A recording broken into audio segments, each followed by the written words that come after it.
அனைத்து தமிழ் நெஞ்சங்களுக்கும் மற்றும் மாணவர்களுக்கும் கனிவான வணக்கங்கள். வாங்க நம்ம வீடியோல அடுத்த என்ன தலைப்பை பத்தி பார்க்க போறோம். அடுத்த நம்ம என்ன தலைப்பை பத்தி பார்க்க போறோம் அப்படின்றதுக்கு முன்னால இந்த சேனல் இந்த வீடியோ உங்களுக்கு பயனுள்ள தகவல்களை தருமையானால் மறக்காம நம்ம சேனலை சப்ஸ்கிரைப் பண்ணிக்கோங்க, லைக் போட்டுருங்க. சரிங்களா? வாங்க நம்ம வீடியோல பார்க்கலாம். சரிங்களா? இப்ப நம்ம போன வீடியோல என்ன வெளியிட்டோம் அப்படின்னா, திருக்குறள் பற்றி அறியப்படாத செய்திகள் போட்டிருந்தோம். திருக்குறள் பற்றி அறியப்படாத செய்திகள். இந்த போட்டித் தேர்வுக்கு படிக்கக்கூடிய மாணவர்கள் எல்லாமே திருக்குறள் திருவள்ளுவர் ஆண்டு அப்படின்ற ஒரு ஆண்டுல நிறைய கொஸ்டின்ஸ் எல்லாம் கேட்பாங்க. சரிங்களா? அப்படிலாம் கேட்கும் பொழுது ஒரு போட்டித் தேர்வுகளுக்கு ஒரு சின்ன கிராமத்துல ஒரு நகரத்துல வைக்கக்கூடிய தேர்வை நம்ம ஈஸியா எப்படியெல்லாம் சமாளிக்கலாம் அப்படின்னு சொல்லி நம்ம போன வீடியோல போட்டிருந்தோம். இப்ப திருக்குறள் எங்கே எதன் நினைவாக அரங்கேற்றம் செய்யப்பட்டது அப்படின்ற ஒரு செவிவழி செய்தி கதையை தான் நம்ம பார்க்க போறோம்.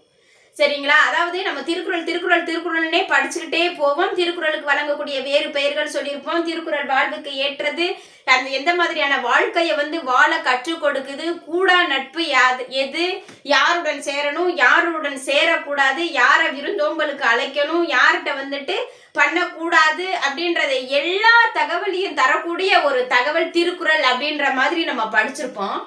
ஆனா இந்த கல்லூரி மாணவர்கள், அதாவது பள்ளிக்கூடம் படிக்கக்கூடிய 12ஆம் வகுப்பு 11ஆம் வகுப்பு படிக்கக்கூடிய மாணவர்களுக்கெல்லாம் திருக்குறள் கம்பல்சரியாவே கொடுத்துருக்காங்க. ஆனா திருக்குறள் எங்கே எதன் நினைவாக அரங்கேற்றம் செய்யப்பட்டது அப்படின்னா யாருக்குமே என்ன செய்யல அப்படின்னா தெரியல அப்படின்ற ஒரு கேள்வியை தான் நம்ம முன்னாடி வைக்கிறோம் இல்லைங்களா?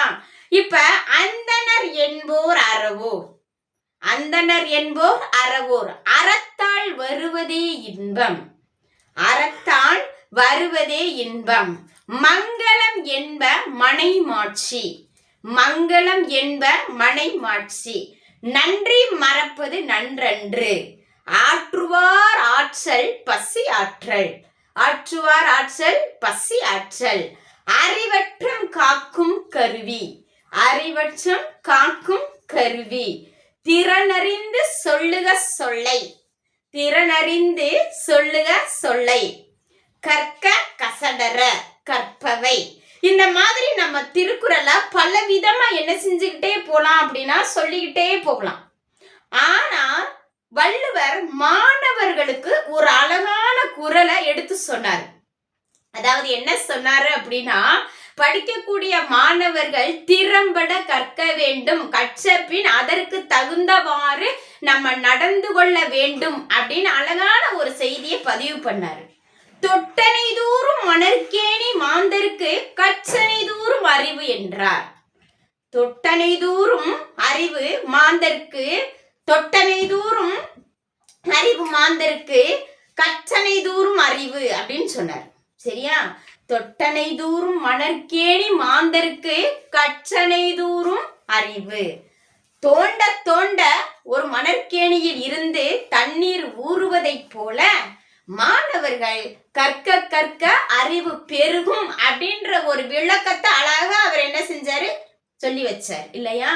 அப்படி இருக்கும் பொழுது மாணவர்கள் எப்படியெல்லாம் ஒரு திருக்குறளை தெரிஞ்சுக்கணும் அப்படின்றது ஒரு செவிவழியான செய்தி தான். சரியா? நம்ம செவிவழியான செய்தி கதைக்கு உள்ள போயிடலாம். இப்ப அந்த திருவள்ளுவரும் அவருடைய மனைவியோட பேர் என்ன அப்படின்னா வாசுகி அப்படின்னு நம்ம சொல்றோம். சரியா? திருவள்ளுவரும் அவருடைய மனைவி வாசுகியும் ஒரு இல்லறத்துல ஒரு ஏழ்மையான நிலையில வாழ்ந்து கொண்டு இருக்கும் பொழுது வாழ்ந்துகிட்டு இருக்காங்கன்னு வச்சுக்கோங்க. சரியா? அப்ப வாழ்ந்துட்டு இருக்கும் போது அவங்க ரொம்ப வறுமையில இருக்காங்க. அந்த வறுமையை சமாளிக்கிறதுக்காக என்ன பண்றாங்க அப்படின்னா, ஒரே ஒரு டவல் தான், அதாவது ஒரு துண்டு அப்படின்னு நம்ம சொல்லுவோம். அந்த காலத்துல எல்லாம் பாத்தீங்க அப்படின்னா இந்த மார்பகத்துல இருந்து முழங்கால் வரைக்கும் கட்டியிருப்பாங்க இல்லையா? அந்த மாதிரி ஒரு துண்டு தான். இப்ப என்ன பண்றாங்க அப்படின்னா, வள்ளுவர் கட்டிட்டு வெளியே இருக்காரு, வாசுகி உள்ள ஆடையே இல்லாம தான் இருந்தாங்க அப்படின்றது ஒரு செவிவழி செய்தி தான். அப்ப என்ன பண்றாரு அப்படின்னா, வாசுகி உள்ள ஆடை அணிஞ்சிருக்காங்க, வள்ளுவர் இருக்காங்க. வள்ளுவர் என்ன சொல்றாரு அப்படின்னா, வாசுகி நான் வெளியே போயிட்டு வரட்டுமா அப்படின்னு கேட்கிறார். கேட்ட உடனேயே அம்மா சில பொருள்கள் வாங்கணும், வீட்டுக்கு தேவையான பொருள்கள் வாங்கிட்டு வாங்க அப்படின்னு சொல்றாங்க. சொன்ன உடனேயே வள்ளுவர் கிளம்பி முடிச்சு தன்னுடைய மனைவி வாசுகி அணிந்திருந்த அந்த துண்டு டவலை வாங்கி கட்டிட்டு என்ன பண்ணிட்டாரு அப்படின்னா கடைவீதிக்கு போறாரு. அப்படி போகும் பொழுது யதார்த்தமா என்ன பண்றாங்க அப்படின்னா இந்த பரிமேல் அழகர் அப்படின்ற ஒரு புலவரை சந்திக்கிறார். யாரு? வள்ளுவர். பரிமேல் அழகர் அப்படின்ற ஒரு புலவரை சந்திச்ச உடனேயே விருந்தோம்பல் அப்படின்ற ஒரு 5வது அதிகாரத்தை வள்ளுவர் வச்சிருக்காரு. சரியா? அப்ப இந்த விருந்தோம்பலுக்காக பரிமேல் அழகரை கட்டாயப்படுத்துறாரு. கண்டிப்பா எங்க வீட்டுக்கு நீங்க வரணும், வந்து நீங்க சாப்பிடணும் அப்படின்னு சொல்றாரு. பரிமேல் அழகரும் எவ்வளவோ மறுத்து பாக்குறாரு, ஆனா மறுக்க முடியல. அன்பின் காரணமா பரிமேல் அழகர் எங்க வந்துட்டாரு அப்படின்னா வள்ளுவர் வீட்டுக்கு வந்துட்டார். வந்ததுமே வள்ளுவர் என்ன சொல்றாரு அப்படின்னா அந்த சாளரங்கள் வழியே, அந்த என்ன சொல்லுவாங்க ஜன்னல்கள் வழிய என்ன சொல்றாரு அப்படின்னா வள்ளுவர் தன்னுடைய மனைவி கிட்ட, வாசுகி நான் ஒரு புலவரை விருந்தோம்பலுக்காக அழைச்சிட்டு வந்திருக்கேன், அவங்களுக்கும் சேர்த்து நீ சமைச்சிரு அப்படின்னு சொல்றாரு. சொன்ன உடனேயே கணவன் சொல்லக்கூடிய அந்த வாக்கை தட்டாமல் மனைவி என்ன பண்ணிட்டாங்க அப்படின்னா சமைச்சு முடிச்சிட்டாங்க. சரிங்க அப்படின்னு சொல்லிட்டு சமைக்க ஆரம்பிச்சுட்டாங்க. சமைச்சும் முடிச்சிட்டாங்க. சமைச்சு முடிச்ச உடனேயே வள்ளுவர்கிட்ட சொல்றாங்க வாசுகி, என்னங்க நான் சமைச்சிட்டு சாப்பிட வர சொல்லுங்க அப்படின்னு சொல்றாங்க. அப்ப என்ன பண்றாரு இந்த பரிமேல் அழகர், என்ன பண்றாங்க அப்படின்னா அதாவது போய் ஒரு கொல்லைப்புறத்துல கை கழுவுறாரு. அப்ப தலைக்கு மேல இருந்த, அதாவது என்ன சொல்லுவாங்க அப்படின்னா ஒரு, அதாவது நம்ம கிராமத்துல எல்லாம் இந்த மரம் வந்துட்டு ஓங்கி உயர்ந்த மரம் அப்படின்னு நம்ம சொல்லுவோம். ஆரஸ்பதி மரம் அப்படின்னு சொல்லுவாங்க. சரியா? வாகை மரம் அப்படின்ற ஒரு மரத்து மேல இருந்த, அந்த கொல்லைப்புறத்துக்கிட்ட இருந்த மரத்து மேல இருந்து ஒரு கொக்கு என்ன பண்ணிருச்சு அப்படின்னா இவருடைய தலையிலேயே எச்சம் விட்டுருச்சு. கொக்கு வந்து இருக்கு, அதுக்கு அது கழிவுகளுக்கு பேரு எச்சம் இல்லையா? அப்ப அந்த கொக்கு வந்து இவருடைய தலையிலேயே எச்சம் விடவும் என்ன பண்ணிருக்காரு அப்படின்னா இப்படி அண்ணாந்து பாக்குறாரு. பார்த்த உடனே கோபம் கொண்டு முறைக்கிறாரு. அந்த கொக்கானது எரிஞ்சு சாம்பலா விழுந்துருச்சு. அந்த கொக்கானது எரிஞ்சு சாம்பலா விழுந்துருச்சு. கோபங்கள் வந்து எப்படியாக வருகிறது அப்படின்னு பாருங்க. கொக்கு எரிஞ்சு சாம்பலா கீழே விழுந்துருச்சு. விழுந்த உடனேயே யாருமே பார்க்கல, கண்டுக்கல. முடிச்சுட்டு என்ன பண்ணிட்டாரு அப்படின்னா வீட்டுக்குள்ள போயிட்டாரு. வீட்டுக்குள்ள போன உடனேயே என்ன பண்றாங்க அப்படின்னா சாளரங்கள், மறுபடியும் சாளரங்கள் வழியாகவே வள்ளுவர் தன்னுடைய கட்டியிருக்க டவல் அவுத்து மனைவி கிட்ட கொடுத்த உடனேயே மனைவி உடுத்திட்டு வந்து என்ன பண்றாங்க அப்படின்னா பரிமேல் அழகருக்கு சாப்பாடை பரிமாற ஆரம்பிச்சாங்க. அப்ப பரிமேல் அழகர் வள்ளுவரை எவ்வளவோ கூப்பிடுறாரு. வள்ளுவர் நீங்களும் வாங்க சாப்பிட சாப்பிடன்றாங்க. வள்ளுவர் வர மறுக்கிறாரு. பரிமேல் அழகர் சாப்பிட ஆரம்பிக்கிறாரு. சாப்பாட்டுல அவ்வளவு ஒரு காரம், சாப்பாட்டுல அவ்வளவு ஒரு காரம். அப்ப என்ன பண்றாரு அப்படின்னா இவருக்கு ஏற்கனவே கொக்கு எரிச்ச கோபம் வேறையா, கொக்கு தலையில எச்சமிட்ட கோபம் வேற. இவங்க வாசுகியும் என்ன பண்றாரு அப்படின்னா இப்படி அண்ணாந்து முறைகிறாரு. ஆனா வாசுகி என்ன பண்ணுனாங்க அப்படின்னா, வாசுகி கேட்டாங்க ஒரு கொஸ்டின். என்ன அப்படின்னா ஒரு வினாவை எழுப்புறாங்க. கொக்கன்று நினைத்தாயா கொங்கனவா அப்படின்றாங்க. சாப்பாட்டுல காரமான விஷயம் யாருக்குமே தெரியாது அப்படின்னா சமைக்கிறவங்களுக்கு தெரியாது. ஏன் அப்படின்னா ஒரு புதுசா வர்றவங்களுக்கு நம்மளுடைய தமிழ் கலாச்சாரத்தை படி நம்ம அதை எச்சி வச்சுட்டு அடுத்தவங்களுக்கு சாப்பாடு கொடுக்கறது இல்லை. அதுதான் நம்மளுடைய பண்பாடும் கூட இல்லையா? அப்ப வந்துட்டு உப்பு இருக்கா இல்லையான்றவங்க சாப்பிட்டு பார்த்து தான் சொல்லணும். அப்ப இவர் கோபம் கொண்ட உடனேயே வாசுகி சொல்லிட்டாங்க, கொக்கச்சு நினைத்தாயா கொங்கனவா. இன்னமும் வந்துட்டு நம்ம கிராமத்துல அந்த வார்த்தைகளை வந்து கேக்குறாங்க.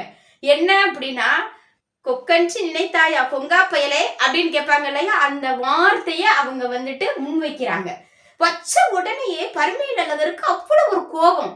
கோபம் வந்ததுமே என்ன பண்ணிட்டாரு அப்படின்னா வள்ளுவரே அப்படின்னு கத்துறாரு. வள்ளுவர் தன்னையும் மறந்து ஓடி வர்றாரு.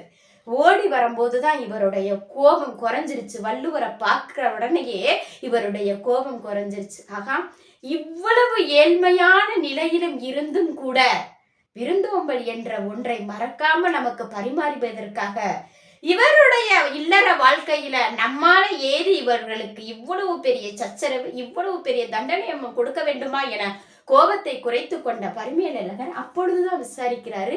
தன்னுடைய நிலைமையை எடுத்து சொன்னதுமே வள்ளுவர் எழுதி வச்சிருந்த அந்த 1330 குறளை கொடுக்கிறாரு. மதுரை தமிழ்ச்சங்கத்தில் அரங்கேற்றப்பட்ட ஏழ்மையின் காரணமாக விருந்தோம்பல் படைப்பதற்காக வாசிகி உனக்கு மனைவி மட்டும் இல்லை வள்ளுவனே, வாசிகி அம்மையும் கூட, வாசிகி அம்மையார் அப்படின்னு நம்ம சொல்றோம் இல்லையா, வாசிகி அம்மையும் கூட என அன்றைக்கு மதுரை தமிழ்ச்சங்கத்தில் அரங்கேற்றப்பட்ட ஒரு திருக்குறள் நூல் தான் இன்னைக்கு நம்ம ஒரு உலக பொதுமறை நூலாக படிச்சுட்டு வரோம். மாணவர்கள் இதை நல்லா கவனத்துல வச்சுக்கோங்க, சரிங்களா? அப்பேற்பட்ட ஒரு நூலை போற்றி புகழ்ந்துரைக்கும் ஒரு நூல். இன்னைக்கு எக்கச்சக்கமான ஒரு நூல்கள் இருக்கு. அதாவது இன்னைக்கு சங்க காலத்துல இருந்து சங்கம் மருவிய காலங்கள் வர, இக்காலம் தற்காலம் வர இன்னைக்கு திருக்குறளை பாடாத கவிஞர்கள் இல்ல, போற்றி புகழாத நூல் இல்ல. ஆனாலும் செம்மையா ஒரு புகழக்கூடிய ஒரு நூல் எது அப்படின்னா திருவள்ளுவ மாலை மட்டும்தான். நம்ம போன வீடியோலயே பதிவு பண்ணியிருந்தோம்.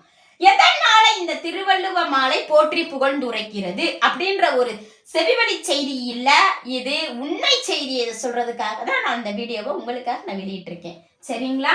போற்றி திருக்குறளை போற்றி புகழ்ந்துரைக்கும் நூல் எது அப்படின்னா திருவள்ளுவ மாலை. ஆசிரியர் கபிலர் என்ன சொன்னாரு அப்படின்றத நம்ம பாக்குறோம், சரியா?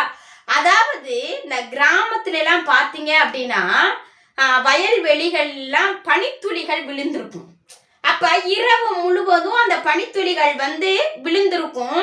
அப்ப என்ன பண்றான் அப்படின்னா ஒரு பள்ளிக்கூடத்து சிறுவன் காலையில எழுந்து அவன் அந்த வயல்வெளிகளில் ஓடி விளையாடும் பொழுது, அப்ப அந்த வயல் வரப்புகள்ல அவன் ஓடிக்கிட்டே இருக்கான். ஓடிக்கிட்டு இருக்கும் பொழுது என்ன பண்ணிருச்சு அப்படின்னா கால் தட்டி கீழே விழுந்துட்டான்.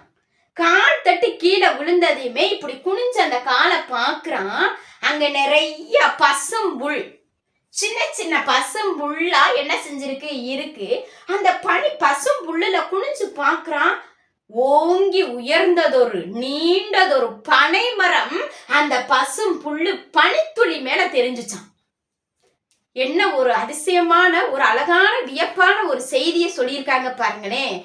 ஓங்கி உயர்ந்த ஒரு கண்ணுக்கே தூரம் நம்மளே அண்ணாந்து பார்க்கக்கூடிய அந்த பனை மரம் அந்த பசும் புல்லோட விழுகக்கூடிய அந்த நுனி பனி துளில தெரிஞ்சுச்சான். இப்ப எதுக்காக அதை சொல்ல வர்றேன் அப்படின்னா பாருங்களேன், என்னே ஒரு வியப்பு. 1.25 அடியில் 2 அடியில் உள்ள ஒரு திருக்குறள்ல இந்த உலகத்தை அளந்து பார்க்கக்கூடிய ஒரு செய்திகள் இருக்கு அப்படின்றத அழகா வெளிக்காட்டுச்சா இந்த திருவள்ளுவ மலை. புரிஞ்சுச்சுங்களா? அதான் சொன்னாங்க, கடுகை துளைத்து 7 கடலை புகட்டி குறுக தரித்த குறள் அப்படின்னு சொல்றாங்க, சரிங்களா? அந்த பசும்புல், சிறியதொரு பசும்புல்லுலதான் ஓங்கி உயர்ந்த ஒரு பனை மரமே தெரிஞ்சுச்சான். அப்ப 1.25 அடியில இருக்கக்கூடிய ஒரு திருக்குறள் 2 அடி 7 அடி சீர், மேல 4 அடி கீழே 3 அடி இல்லையா, 7 அடி சீர், இவ்வளவுதான். 1.25 அடியில இருக்கக்கூடிய ஒரு திருக்குறளை படிச்சா மட்டும் போதும்.